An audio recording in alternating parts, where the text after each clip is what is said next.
rappelle.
Et salut à tous, c'est Pierre Dipérin, j'espère que vous allez bien pour notre petite série de vidéos nouvelles du mois de septembre-octobre 2024.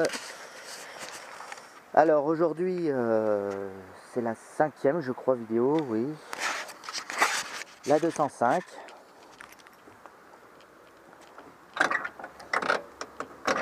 Ma petite 205. Alors c'est sûr, ce n'est pas la plus belle de ma collection. Mais en tout cas, à l'heure actuelle, c'est ma plus économe. En euros, hein, je veux dire. Hein. Vu que si vous avez suivi sa dernière vidéo où je vous ai expliqué sa conversion à l'éthanol, bah écoutez, depuis la dernière vidéo, j'ai dû faire à peu près 3000 km depuis.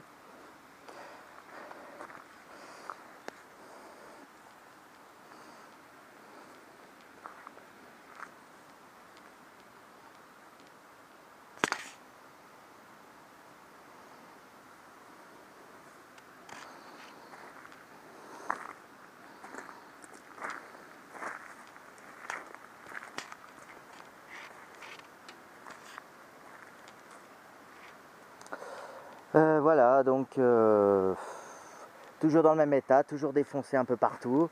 Alors, certes, j'hésite peut-être à remplacer un de ces jours le haillon, la portière et l'aile, mais au moins la portière, je voulais essayer au moins de la redresser, mais ouais. Alors, moi, c'est vrai que maintenant j'en ai pris l'habitude, mais surtout que je me demande comment ils ont fait pour faire une aussi grosse bosse. On a donné un coup de pied dedans, hein. Je vois que ça. Parce que c'est sûrement pas en roulant, en se garant ou en... Non, à mon avis, c'est quelqu'un qui a donné des coups de pied, ça. Hein. Et pour aller tordre quand même jusque là, est-ce qu'on a essayé de forcer la voiture d'une certaine façon? J'en sais rien. Ah oui, j'avais oublié que ce rétro devait venir d'une 205 qui a failli brûler parce que il est un petit peu fondu. Alors je rappelle que c'est moi qui l'ai rajouté le rétroviseur et que comme j'avais trouvé un cache intérieur, parce que je crois que quand je l'avais, il manquait le cache intérieur, il n'y avait que le cache extérieur. Et le premier cache que j'avais trouvé, on le voyait pas bien sur la photo, mais quand je l'ai reçu, j'ai vu que c'était un cache avec le passage du levier. Donc j'ai acheté un rétroviseur avec le passage du levier.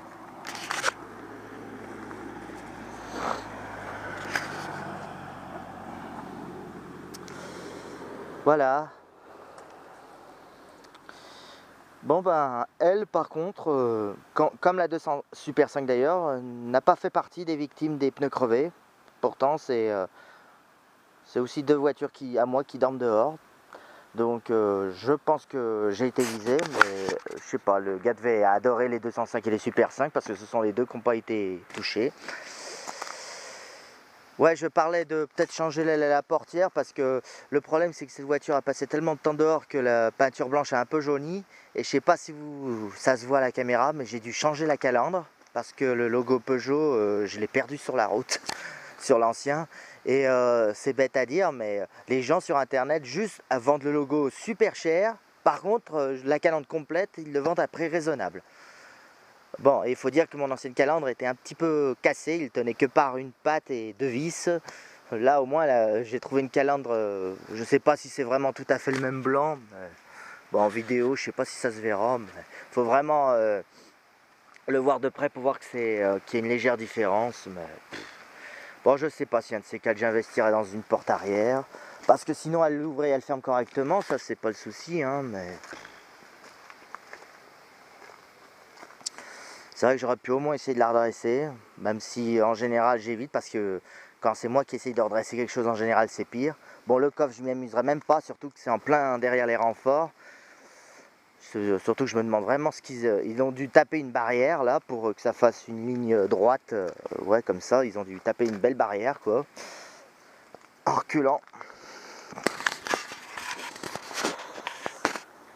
Alors l'ancien propriétaire m'a dit que quand il l'a récupérée elle était déjà comme ça, mais bon. Et apparemment il aurait eu cette voiture en héritage. Ah non, c'est celle qui remplaçait celle-là qu'il aura eu en héritage. Celle-là je crois qu'il l'a achetée d'occasion, mais je sais plus. Je me souviens plus de l'histoire, enfin voilà. En tout cas, c'était une époque où les 205 étaient assez chers et celle-là était en annonce et à côté de chez moi. C'est un peu la même histoire que le C15. Enfin une 205 pas chère à côté de chez moi, qui passe pas le contrôle. Enfin si, elle avait passé son contrôle technique, mais elle avait quand même plein de défauts mineurs, mais il me la vendait avec le contrôle technique qui avait déjà plus de 6 mois. Donc fallait que je fasse quand même 2-3 réparations dessus, surtout que il y a un truc qui me casse le premier jour où je la récupère. C'est comme pas tout, hein. Elle m'a fait quand même quelques petites misères au tout début. Bon, maintenant qu'on connaît la 205, ça va un peu mieux. Ah oui, parce que j'en ai eu des pannes, hein. J'ai eu la batterie, j'ai eu l'alternateur, j'ai même eu le démarreur qui est tombé en panne. J'ai eu le carburateur, bah justement je vais vous en parler du carburateur, enfin, qui est tombé en panne. Enfin bref, la totale quoi. Effectivement, c'est de la merde les moteurs TU. Si vous êtes intelligent, vous aurez remarqué que tout ce que j'ai évoqué, c'est pas des pièces internes au moteur, à part peut-être le carbu, mais bon, le carbu... Enfin voilà. Parce que le moteur TU en lui-même, ça fait quand même 3000 km que je roule avec un début de joint de culasse. Hein. Et que ça n'empire pas parce que j'ai fait une modif.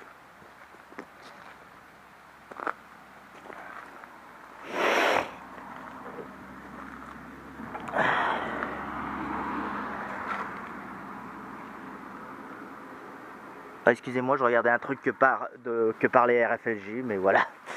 Aïe aïe aïe. Enfin voilà, ben écoutez, mon bon vieux TU est toujours là, présent. Hein.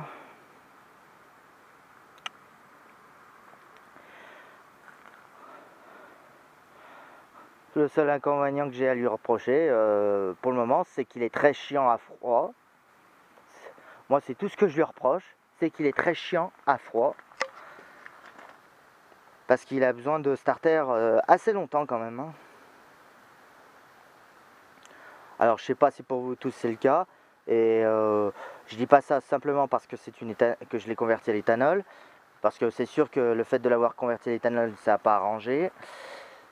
Enfin, ce qui est emmerdant sur la 205, c'est sa commande de starter parce que c'est tellement fragile. Surtout que je l'ai cassé une deuxième fois. Maintenant, regardez avec quoi ça tient. Du scotch. Voilà. Donc Le problème c'est que des fois pour éviter qu'elle cale il faut tirer ça d'urgence, mais le problème c'est que pour choper cette manette, elle est vraiment pas pratique moi je trouve cette manette, mais bon. Je respecte l'originalité le plus longtemps possible de la manette de starter de la 205. Tant que je peux. Voilà, j'ai eu des problèmes de démarrage à froid parce que l'essence mettait 3 plombs à arriver. Après tu m'aurais dit j'aurais changé la pompe à essence, ça aurait été mieux. Mais le problème c'est que ça aurait été le même problème que les autres voitures, hein. Il aurait fallu que je tourne le démarreur quand même un bon moment. Donc du coup ça aurait flingué et la batterie et le démarreur. Bon le démarreur du coup ça a été le cas. Mais voilà. Je dois l'avoir encore le vieux, il doit encore traîner. Surtout qu'apparemment c'est pas la première fois qu'un démarreur a été changé. Allez. Ah. Oui, j'ai eu un souci de clé aussi, enfin on verra tout à l'heure si je vous explique. Parce que apparemment celui-là, l'ancien, il venait d'une AX. Ah non, ZX, autant pour moi. Ah non, parce qu'il y avait marqué AX en gros, mais en fait c'est marqué AX 106 206 ZX. 206, le 2... Ah, 306, d'accord, 306. Oui, il y a des 306 qui ont eu des TU, oui. 206, je suis pas sûr. Ah si, il y a eu le TU, mais peut-être pas... Mais un plus amélioré quand même. Mais bizarrement, il n'y avait pas marqué 205. Mais bon. Donc, preuve que ça devait venir d'une casse. Et là, moi, j'en ai mis un tout neuf. Bah, vaut mieux, hein. C'est comme l'alternateur, hein, j'en ai mis un tout neuf, hein.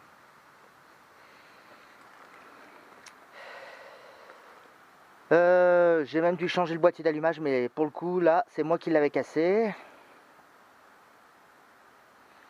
Parce que je voulais changer la membrane d'avance à l'allumage. Mais elle était tellement coincée que j'ai voulu démonter le truc. Mais en remontant, j'ai cassé un support de ressort. Et du coup, le mécanisme ne revenait pas correctement. Enfin voilà, elle m'en fait voir. Mais c'est un peu comme ça qu'on apprend à connaître une voiture, non? Là, pour l'instant, elle fonctionne. Ouais, c'est parce que la membrane, ça faisait une prise d'air. Qu'est-ce qu'il y avait d'autre? Je réfléchis. Ah oui, il faut que je vous explique pourquoi j'ai changé le carburateur. Ben, parce que l'ancien avait un défaut de carburateur, l'axe du papillon qui avait du jeu. Et du coup, ça faisait une prise d'air. Eh oui, un jour, elle s'est remise encore à déconner. Donc je me suis dit, c'est le symptôme de la prise d'air. J'ai cru que c'était encore la membrane qui avait crevé ou autre chose. Ben non. Alors, vous savez comment on teste une prise d'air, on prend un produit, soit de la WD-40, soit du frein moteur, et vous aspergez tous les endroits susceptibles à avoir une prise d'air. Même le tuyau du master vac, il faut le contrôler, hein. Il se peut que, si c'est mal serré ou que le tuyau craquelle, qu'il y a des petites infiltrations d'air, mais ça n'a pas été le cas. Non, non, le seul endroit où le moteur réagissait quand on aspergeait, c'était à ce niveau-là. Au niveau de l'axe du papillon. Et c'est vrai que quand on bougeait l'axe, il y avait du jeu. Fais voir celui-là. Ouais, lui, il n'a pas de jeu au moins. Il bougeait pas devant derrière, quoi. C'est un défaut classique des carburateurs. Ne venez pas me dire que c'est l'éthanol qui a attaqué l'axe du papillon. Je veux bien que ça attaque les caoutchoucs, mais sûrement pas le métal.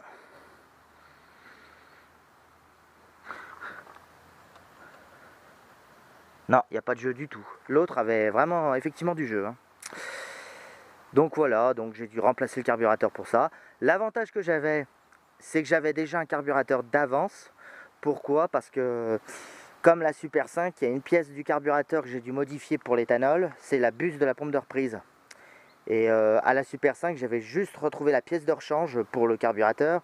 Mais comme je ne trouvais pas pour les 205, j'ai carrément acheté un carburateur complet. Donc j'avais un carburateur d'avance pour si je voulais la remettre en sans plomb. Ben finalement, ce carburateur a fini par servir complètement. Alors par contre, il a une petite différence, c'est que le levier de starter est différent. Le mécanisme du starter est légèrement différent. Mais bon, ça marche pareil, hein. Le reste du carbu est le même, c'est toujours du Solex, voilà.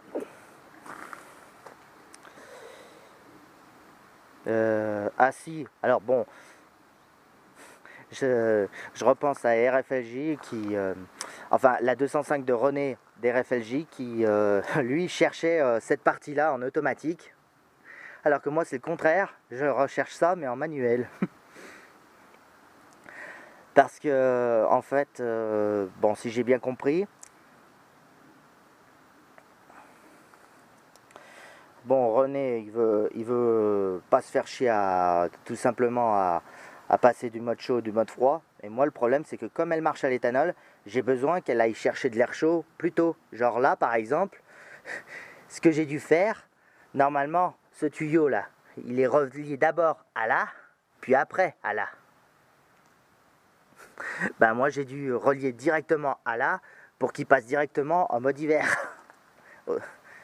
Parce que ce truc, la vanne thermique qui doit être là-dedans doit pas s'ouvrir avant 10 degrés, quoi. Et moi, en dessous de 18 degrés, j'avais besoin que ça passe à l'air chaud. Parce que l'éthanol, c'est très très capricieux quand c'est pas réchauffé. Quand l'air n'est pas très réchauffé. Enfin voilà.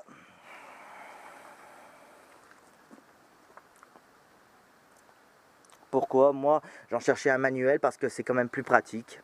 La Super 5, j'ai la chance d'avoir déjà le filtre à air dont le volet est manuel.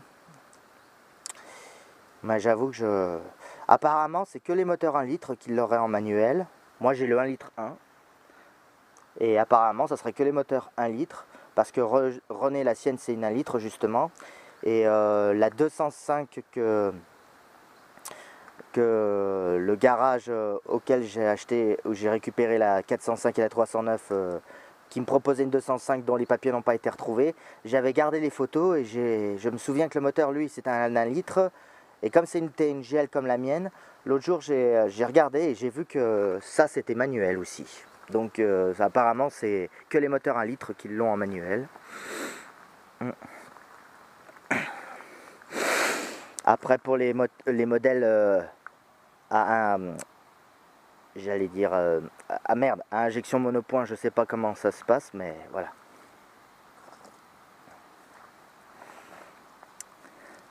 Mais sinon, il marche bien. Hein.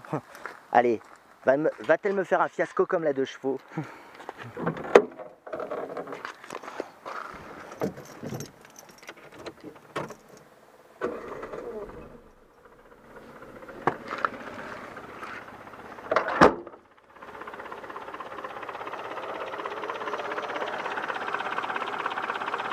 Alors le ralenti est très bas, mais pourtant il n'y a que comme ça qu'elle a pas de trou.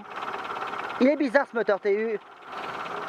Il préfère, pour pas qu'il y ait des trous à l'accélération, elle préfère avoir le ralenti très bas.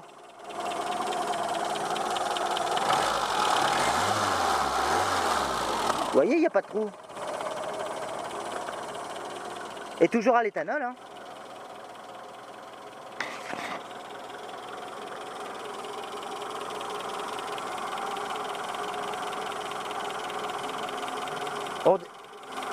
On dirait pas qu'il y a un joint de culasse. Pourtant je vous garantis qu'il y en a un. J'ai toujours ce voyant qui s'allume.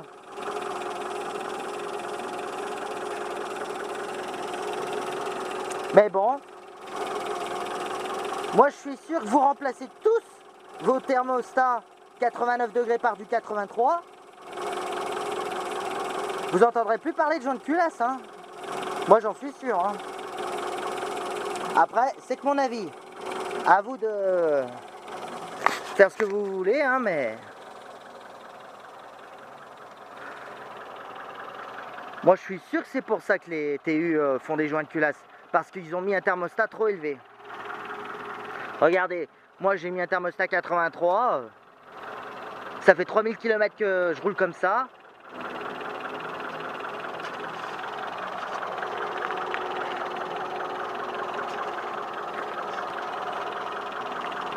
Surtout que la 205, Et la seule voiture où je m'en sers 2 fois par semaine pour aller au boulot.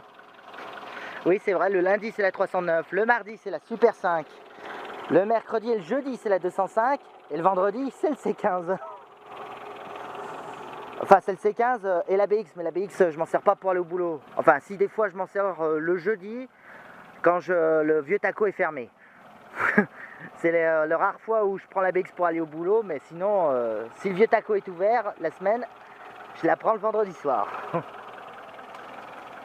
Sauf si j'ai envie de sortir la Héron Turbo ou autre chose, mais enfin voilà, c'est l'organisation du moment, on va dire.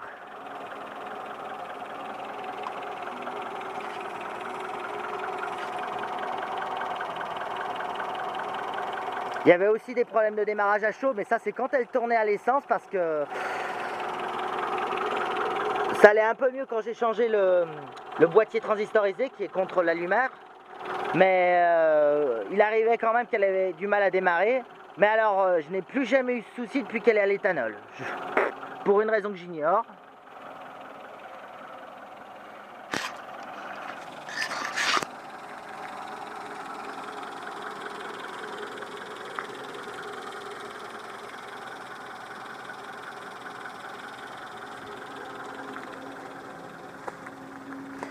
Ben oui, elle me coûte même pas 6 € au 100 km quoi. Pour comparer, putain allez, j'oublie toujours le chiffre.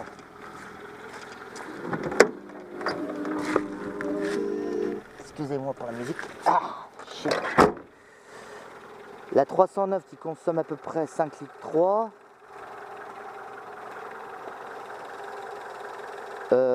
Alors 5 litres 3 multiplié par le prix du carburant.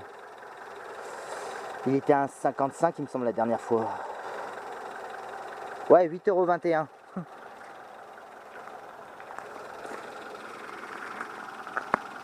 Alors que l'éthanol, comme il coûte que 0,75 centimes quoi. 0,78,5 peut-être, ouais, oh, je sais plus, enfin. En tout cas, la dernière évaluation, elle a toujours pas dépassé 6 €, donc au dernier calcul. Alors certes, l'autonomie est réduite, mais le coût à la pompe est beaucoup moins cher. Parce que c'est vrai que c'était la seule voiture où j'arrivais à dépasser les 600 km avec le plein. Mais bon, c'est vrai que pour une petite voiture, c'est celle qui a le plus gros réservoir.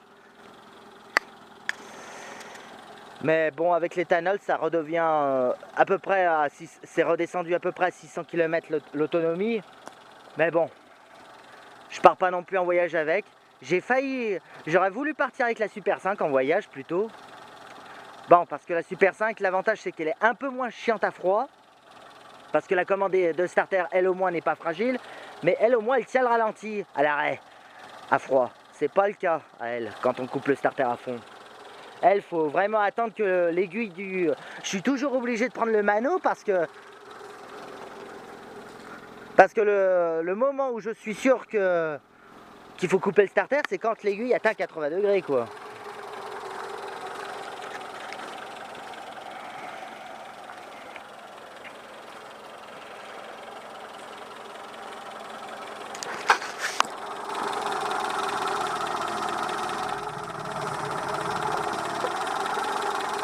Il y avait une toute petite tache jaune, mais rien de bien méchant. De toute façon, faudra le faire un jour, le joint de culasse. Mais c'est pareil, pour l'instant, j'ai l'opportunité, je vous dis, de peut-être acheter une maison.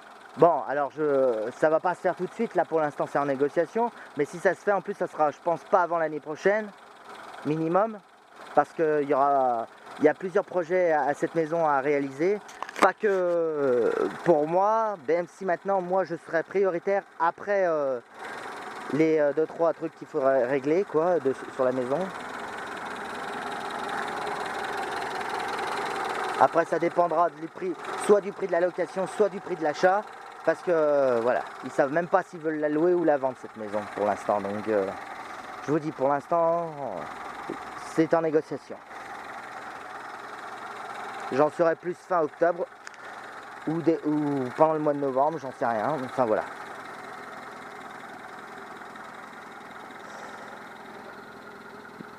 Je sais qu'au mois d'octobre, non, au mois de novembre, il y aura mes grands-parents qui vont peut-être y habiter dedans. Enfin bon, c'est des histoires de famille.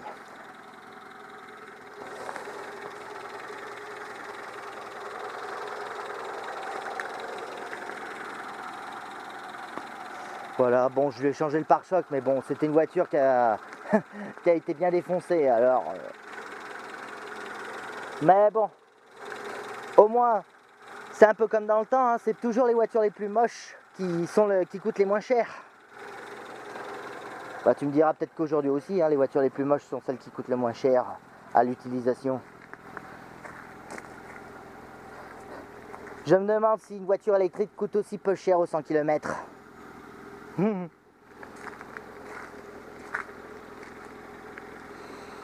Moi, c'est même pas 6 euros, à peine 5 euros quelque chose, quoi, aux 100 km.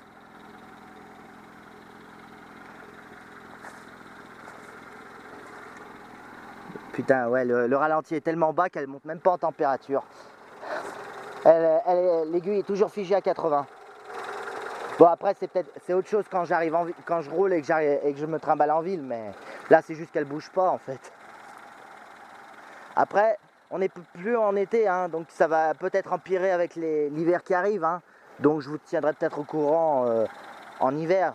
C'est vrai qu'un matin à 8 degrés, il a fallu quand même faire tourner le moteur un petit moment pour que ça démarre. Alors pas non plus excessivement, mais il a fallu tourner le démarreur quelques secondes en plus, parce que le problème de l'éthanol, c'est que ça n'aime pas du tout le froid. C'est pour ça que j'ai dû trafiquer pour que le volet passe direct en air chaud.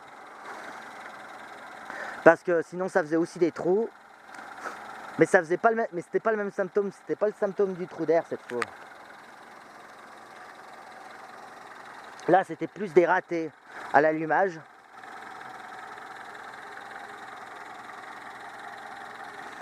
Mais bon, au final, depuis que j'ai fait ce truc, ça va beaucoup mieux.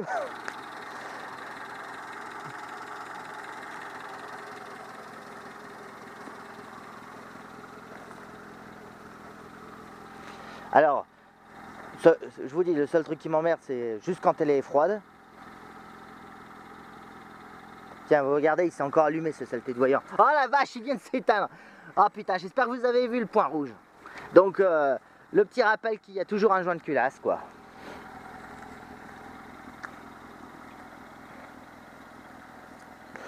Voilà. Alors après, je sais pas... Ah oui, au fait, il faut que je vous raconte une petite anecdote. Il y a une semaine ou deux, le 19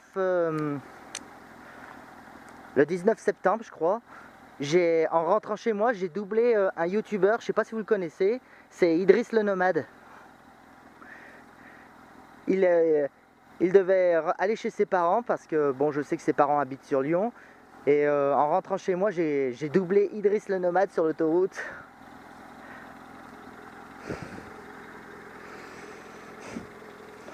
Avec cette 205 justement.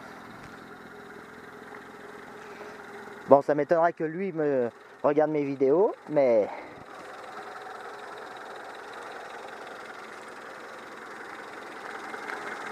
Surtout qu'à l'heure actuelle où je tourne cette vidéo, on n'en est pas encore au 19 septembre, je crois que ça va être la prochaine. La dernière qu'il a publiée, c'était le 18, donc c'est le lendemain que je l'ai vu. Mais bon, d'ici que cette vidéo sortira, la mienne de la 205, je pense qu'il l'aura sorti, lui. Donc on verra s'il en parle. Je pense pas qu'il m'a filmé, enfin en tout cas je l'ai pas vu sortir sa caméra quand je l'ai doublé. Parce que je lui ai klaxonné dessus, je lui ai klaxonné, je lui ai fait un petit coucou quand même. Bon, comme c'était sur l'autoroute, on n'allait pas s'arrêter au milieu de l'autoroute. Voilà, mais... Ah, j'aurais vu... Bon, pas tout à fait en chair en os, puisque je l'ai vu à travers sa vitrine, mais j'ai bien reconnu son camping-car beige, enfin couleur sablée, avec son porte-bagages avec le vélo dessus. Je me dis, mais on dirait Idriss le Nomade, je double, et effectivement, c'était bien Idriss le Nomade. Oh putain.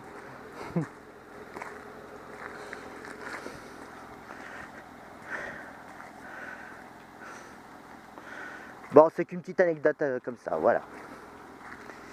Bon, bah écoutez, qu'est-ce que je pourrais vous dire sur la 205 de tous les problèmes que j'ai eus. Certes, moi aussi j'ai eu des problèmes avec la 205,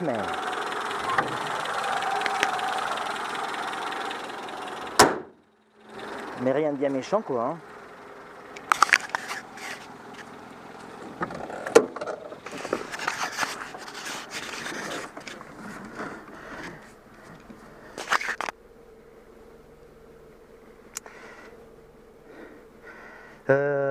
Si j'ai encore ça qui se fait la malle, mais en fait, je sais pas pourquoi cette 205. Si on a le malheur de revenir sur froid avec la ventilation à fond, le câble se fait la malle à l'intérieur. Je sais pas pourquoi, le pulseur empêche le volet de revenir sur froid. Bon, alors comme j'en ai eu marre, alors le problème c'est que au bout du 3e fois, j'ai arrêté de réparer ça. Hein. Maintenant, je coupe d'abord la ventilation, même avec le câble qui s'est fait la malle, j'arrive à le remettre sur froid en tournant le levier plus loin que d'habitude. Mais il faut que je coupe la ventile à chaque fois quoi. C'est bizarre parce que la 309 a exactement le même tableau de commande et j'ai jamais eu ce problème.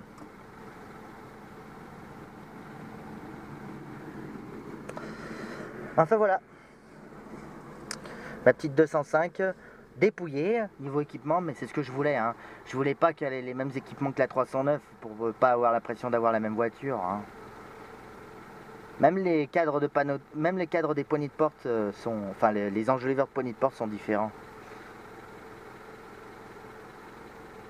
Mais bon, c'est ce que je voulais. Je voulais être sûr qu'elle n'ait pas les mêmes options. Même le support plafonnier. Là, j'ai le tout simple, sans lecteur de carte, etc. Je crois que j'ai jamais trimballé quelqu'un encore à l'arrière. Je me souviens même plus si Lucas ou Marcel, non, je crois la 205. Si, peut-être le premier jour, mais c'est tout, quoi.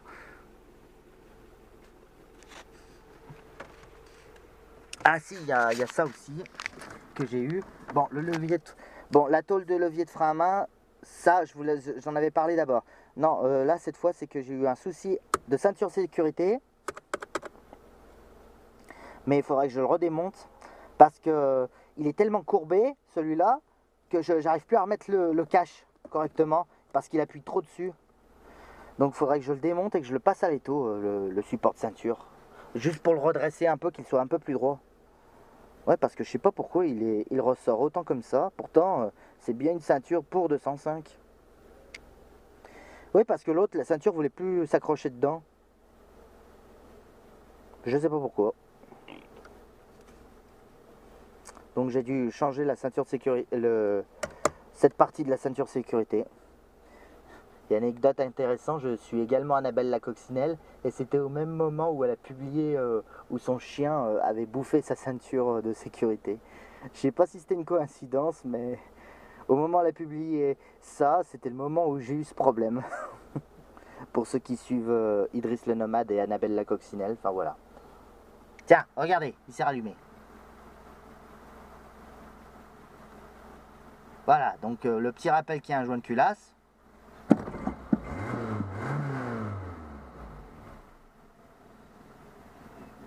Bon, il s'éteindra quand tu voudras. De toute façon, maintenant, j'y prête plus attention. Ça veut simplement dire qu'il y a du bulle d'air dans le radiateur. Hein, mais bon, ça fait 3000 km que je roule comme ça. Hein. J'ai rien de particulier hein, après. Hein. Ouais. Non. Je réfléchis, mais non.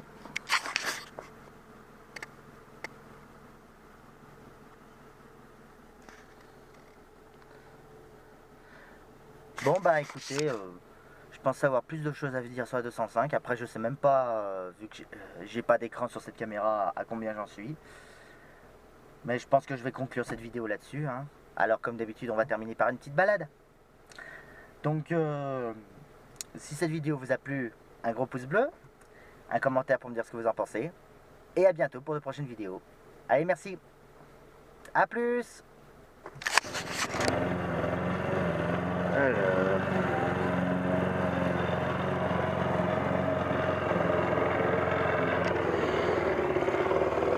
30 34 litres 74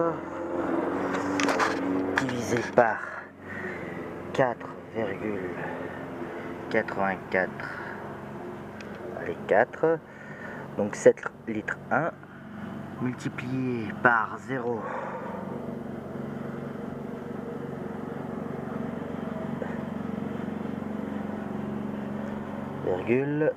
759 est égal à 5,40 €. 5,40 € au 100 km, la 205. Voilà. On n'oublie pas la remise à zéro. Voilà.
cherche déjà des champignons, on dirait.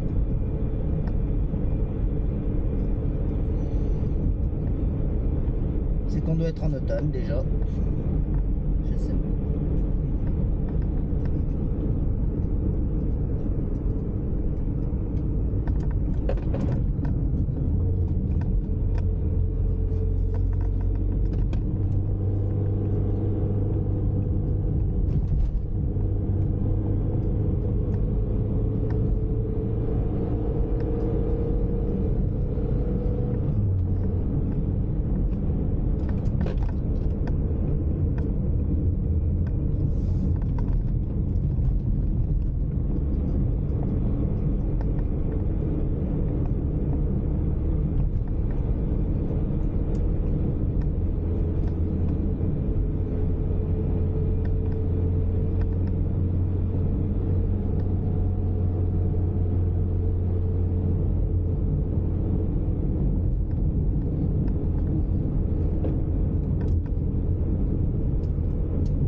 Encore une voiture qui vient de me klaxonner, la 205 qui est juste là.